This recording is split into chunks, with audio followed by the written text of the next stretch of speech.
Assalamualaikum warahmatullahi wabarakatuh. Semoga Anda dalam keadaan sehat semua, sehat walafiat, dan tiada kurang apapun. Untuk hari ini, saya akan melakukan wrap up tentang apa yang sudah saya berikan selama setengah semester kemarin melalui tugas-tugas terstruktur melalui Google Classroom. Ya, untuk wrap up selama mid semester, selama dari awal hingga mid semester ini, yang perlu kita pahami bahwa dalam melakukan audit harus ada hal-hal yang perlu diperhatikan. Yang pertama, bahwa auditor itu sebelum melakukan penerimaan klien, auditor harus memahami betul mengenai etika profesinya, karena etika profesi menjadi sesuatu yang paling awal yang harus diperhatikan oleh auditor, bahwa dia harus menerima atau menolak suatu perikatan. Karena ini penting sekali ya dalam etika profesi, karena kalau auditor tidak memperhatikan itu, berarti auditor tidak mempunyai etika dalam menjalankan tugasnya sebagai auditor. Kemudian untuk penerimaan klien, auditor juga harus memperhatikan beberapa hal juga, baik itu informasi-informasi yang didapatkan dari pihak internal maupun dari pihak eksternal, ataupun dari pengalaman auditor sendiri dalam melakukan pencarian terhadap informasi-informasi yang terkait dengan klien, terutama yang berkaitan dengan integritas daripada manajemen, integritas daripada perusahaan, apakah perusahaan itu pernah melakukan pelanggaran hukum, atau pelanggaran satu etika, atau pelanggaran satu aturan-aturan yang sudah ditetapkan oleh pihak-pihak yang menetapkan aturan tersebut. Karena ini penting buat auditor untuk melaksanakan pekerjaan audit, agar di kemudian hari auditor tidak mengalami apa yang disebut sebagai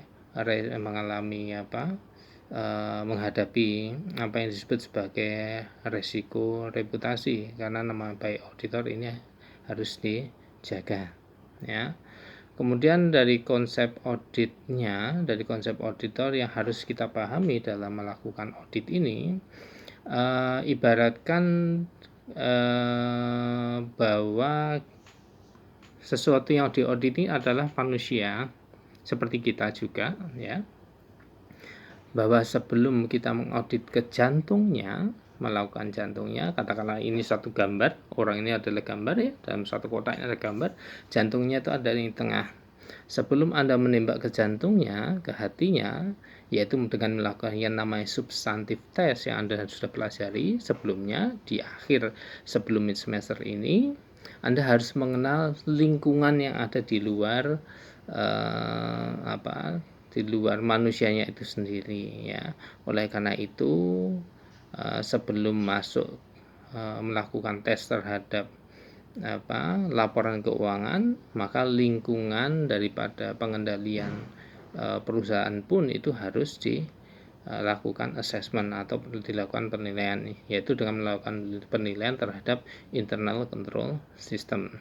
Kenapa internal control system ini sangat penting sekali, di mana ini salah satu tujuannya juga ini berkaitan dengan masalah kehandalan informasi yang disampaikan di laporan keuangan, sehingga di sini akan terlihat jika di sini internal control system tidak dijalankan dengan baik secara efektif, maka di sini keefektifan mengenai penyajian laporan keuangan pun itu juga dipertanyakan, sehingga ini akan mempengaruhi ya, apa yang disajikan di dalam laporan keuangan. Oleh karena itu, di sini pengendalian internalnya ini harus dilakukan assessment terlebih dahulu. Nah, satu hal yang harus dilakukan oleh auditor ya, setelah melakukan assessment terhadap pengendalian internal ini, itu adalah menetapkan tingkat resiko dan materialitas. Nah, karena bagaimanapun dalam melaksanakan audit, auditor harus juga mempertimbangkan resiko-resiko yang terjadi, ya baik itu resiko buat auditor sendiri atau resiko-resiko yang terkandung dalam laporan keuangan, yaitu resiko salah saji material. Nah, ini penting sekali ditetapkan di awal pada pelaksanaan audit oleh auditor. Dua hal ya, resiko dan materialitas.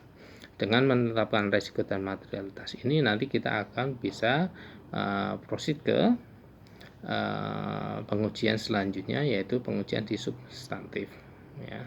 Dalam penetapan tingkat resiko ini kita tadi sudah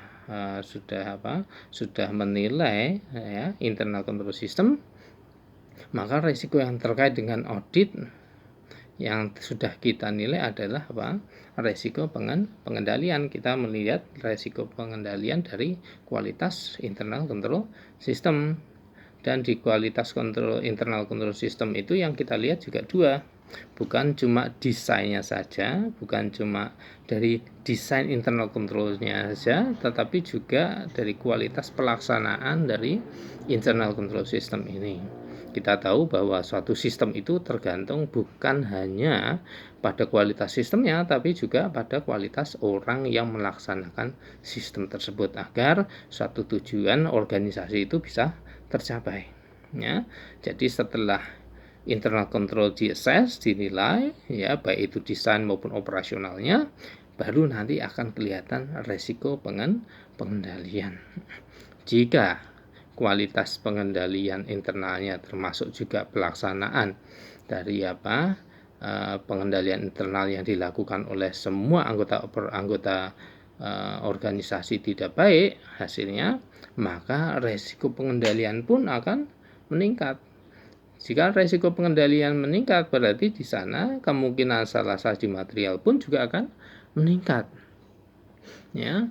Jadi kalau di sini resiko pengendalian meningkat, kemudian di sana kemungkinan salah saji material juga akan semakin meningkat, berarti kualitas penyajian laporan keuangan pun juga semakin menurun. Ya. Jadi di sini juga bisa kelihatan, ya, ditetapkan resiko pengendalian, nanti akan terlihat kira-kira nanti tingkat resiko salah sajinya juga. Ya, resiko salah sajinya juga akan semakin besar. Karena mungkin bukti-bukti yang akan didapatkan ya dari internal control yang tidak baik itu juga bukti-bukti yang lemah, bukan bukti-bukti yang kuat. Ya, ini nanti akan mempengaruhi dari dari pelaksanaan dari substantif test.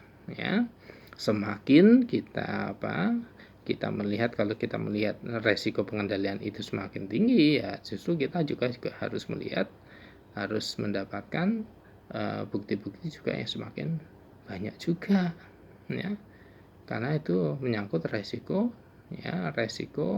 mengenai kereliabilitasan suatu informasi yang didapat oleh auditor, sehingga juga akan menurunkan dari resiko auditnya sendiri. Ya, resiko yang ditanggung oleh auditor. Ya, jadi